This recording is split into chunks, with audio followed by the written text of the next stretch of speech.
l'histoire de la petite, dont je tairai la nationalité, qu'on a fait voyager de son pays en traversant plusieurs pays et qui s'est retrouvée au Mali, malheureusement, qui s'est retrouvée entre les mains d'une trafiquante qui l'a gardée vraiment dans son bar pendant plusieurs semaines, pendant plusieurs mois. Et dans cet endroit, elle a été abusée sexuellement à plusieurs reprises. Donc elle a été victime d'exploitation sexuelle. Et ce qu'on lui avait dit dans son pays, c'est qu'elle viendrait pour être comptable ou en tout cas vendeuse dans une boutique. Donc elle s'est retrouvée malheureusement dans cet engrenage. Et lorsqu'elle est arrivée,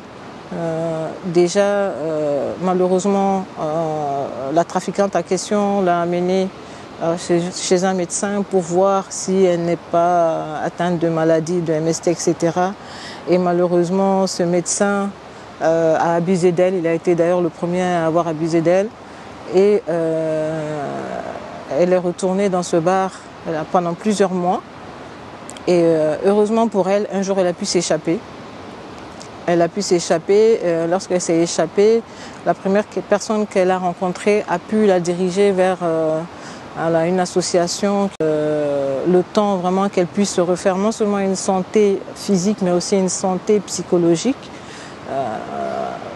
Il lui a fallu beaucoup de temps quand même pour récupérer, mais elle a pu récupérer et elle a pu rentrer dans sa famille, dans son pays, et surtout que ses parents la croyaient morte. Je parle beaucoup aux personnes, surtout qui n'ont pas eu l'occasion d'aller à l'école, des femmes que je rencontre au marché, des petites filles, des jeunes filles, et encourager surtout les gens à dénoncer.